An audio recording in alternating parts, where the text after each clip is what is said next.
আজকের এই পর্বে আমরা জানব যে পরকালের প্রতি ঈমান আনয়ন করার অর্থ কি। পরকালের প্রতি ঈমান আনয়ন করার অর্থ হলো যে মৃত্যুর পূর্ব থেকে নিয়ে, মৃত্যুর কিছুক্ষণ পূর্ব থেকে নিয়ে, মুমূর্ষু অবস্থা থেকে নিয়ে এরপর জান্নাত জাহান্নামে যাওয়া পর্যন্ত যে বিষয়গুলি কোরআন এবং হাদিসে উল্লেখ করা হয়েছে সেগুলির প্রতি বিশ্বাস স্থাপন করা। মহান রব্বুল আলামিন সূরা মুহাম্মাদের ২৭ নম্বর আয়াতে বলেন, ফাকাইফা ইযা তাওয়াফাতহুমুল মালাইকাতু ইয়াদরিবুনা উজুহাহুম ওয়া আদবারহুম। তখন তাদের পরিস্থিতি পরিণাম কি হবে যখন ফেরেশতাগণ তাদের মৃত্যু দেওয়ার সময় যখন তাদেরকে মুখে এবং পশ্চাদে প্রহার করবেন। তাহলে বোঝা যায় যে মৃত্যুর আগে ফেরেশতাগণ খারাপ লোকদেরকে প্রহার করেন, আঘাত করেন মুখে পিঠে। তাহলে এই বিষয়টা ওই সময় ওই ব্যক্তি কিন্তু ফেরেশতাদেরকে দেখতে পাবে এবং শাস্তি অনুভব করবে, যা আমরা এই মৃত্যুর আগে আমরা স্বাভাবিক জীবনে থাকা অবস্থায় আমরা এটা অনুভব করি না। বরং এবং সেই সাথে আল্লাহ তাআলা ওই সময় মৃত্যুর আগে তাকে জান্নাত এবং জাহান্নাম উভয়টা দেখাবেন। তাহলে এই বিষয়টা এখান থেকেই এই ব্যক্তির পরকাল শুরু হয়ে গেল। এরপর এই ব্যক্তি মৃত্যুর পর তাকে কবরে যখন রাখা হবে তখন আবার সওয়াল জবাবের সম্মুখীন হতে হবে। আমাদেরকে সেই বিশ্বাস রাখতে হবে। রাসূল সাল্লাল্লাহু আলাইহি ওয়াসাল্লাম বলেন, সুনানে আবু দাউদের 4753 নম্বর হাদিস, যে মুনকার নাকির নামে দুইজন ফেরেশতা আসবেন। এরপর তাকে সওয়াল জবাব করবেন, তিনটি প্রশ্ন করবেন।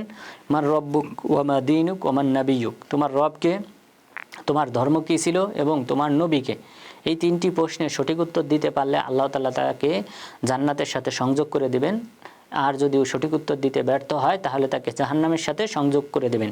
অর্থাৎ জাহান্নামের শাস্তি সে কবরে ভোগ করবে, অথবা ভালো মুমিন ব্যক্তি হলে জান্নাতের নিয়ামত সে কবরে ভোগ করতে থাকবে। আমাদেরকে সেটা বিশ্বাস করতে হবে। এরপর এক সময় আল্লাহ তাআলা যখন হাসর নাসর মানুষদেরকে একত্রিত করবেন বিচার আচারের জন্য, মহান রব্বুল আলামিন সূরা জালজালার 6 থেকে 8 নম্বর আয়াতে বলেছেন, ইয়াউমা ইযি ইয়াসদুরুন নাসু আশতাতাল লিয়ুরাউ আ'মালাহুম। স্মরণ করো সেই সময়ের কথা যখন মানুষরা কবর থেকে দলে দলে উন্মুক্ত উঠতে থাকবে, বের হয়ে আসবে, যেন তারা তাদের আমলনামা দেখতে পায়। ফামান ইয়ামাল মিসকালা যাররাতিন খায়রান ইয়ারা, যে ব্যক্তি ভালো আমল করবে একটি অণুপরিমাণ সে সেই ভালো আমলটা দেখতে পাবে। ওমান ইয়ামাল মিসকালা যাররাতিন শাররান ইয়ারা, আর যদি কোনো ব্যক্তি যাররা পরিমাণ অণুপরিমাণ যদি কোনো খারাপ আমল করে সেটাও সে দেখতে পাবে। তাহলে বিচার আচারের জন্য, হিসাব নিকাশ নেওয়ার জন্য আল্লাহ তাআলা মানুষদেরকে কবর থেকে পুনরুত্থান ঘটাবেন, পুনরায় আবার জীবিত করবেন। এরপর তখন তাদের আমলনামা মাপার জন্য আল্লাহ তাআলা মিজানের পাল্লা স্থাপন করবেন। এটাও আমাদেরকে বিশ্বাস স্থাপন করতে হবে। মহান রব্বুল আলামিন সূরা আম্বিয়ার 47 নম্বর আয়াতে বলেন, ওয়ানাযাউল মাওয়াজিনাল কিসতা লিয়াউমিল কিয়ামা ফালা তুযলামু নাফসুন শাইআ।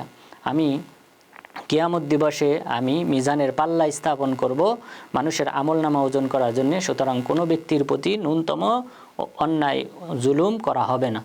তাহলে আমাদেরকে মিজানের পাল্লার প্রতি বিশ্বাস স্থাপন করতে হবে। মিজানের পাল্লায় আল্লাহ তাআলা বান্দাকে মাপবেন, বান্দার আমলনামা মাপবেন, এবং সেই সাথে বান্দার যে রেজিস্টার খাতা আছে সেগুলিও ওজন করা হবে। এরপর ওজন করার পর সে যদি ভালো আমলকারী হয়, তার ওজনের পাল্লা যদি ভারী হয় তাহলে সে জান্নাতি হবে, আর ওজনের পাল্লা যদি হালকা হয় সে জাহান্নামী হবে। মহান রব্বুল আলামিন সূরা হুদের 105 থেকে 108 নম্বর আয়াতে বলেছেন, ফামিনহুম শাকিয়্যুন ওয়া সাঈদ, তাদের মধ্যে অনেকেই হবে দুর্ভাগা, অনেকেই হবে সৌভাগ্যবান। আর ফাআম্মাল্লাযীনা শাকু ফাফিন্নার, আর যারা দুর্ভাগা হবে তারা জাহান্নামে থাকবে। এরপর আল্লাহ তাআলা এই সূরা হুদের 108 নম্বর আয়াতে বললেন, ওয়াম্মাল্লাযীনা সুঈদু ফাফিল জান্নাহ, আর যারা সৌভাগ্যশীল হবে তারা জান্নাতি হবে। তাহলে আমাদেরকে এই বিশ্বাস স্থাপন করতে হবে যে আল্লাহ তাআলা মিজানের পাল্লা স্থাপন করবেন, ওজন মাপবেন। এরপর ওজনের পাল্লা ভারী হলে আল্লাহ তাআলা তাকে জান্নাতে প্রবেশ করার অনুমতি দিবেন, আর ওজনের পাল্লা হালকা হলে তাকে জাহান্নামে নিক্ষেপ করবেন। আমাদেরকে সেই বিশ্বাস করতে হবে, এবং সেখানে বিভিন্ন ধরনের জান্নাতে নিয়ামত থাকবে আর জাহান্নামে বিভিন্ন ধরনের শাস্তি থাকবে।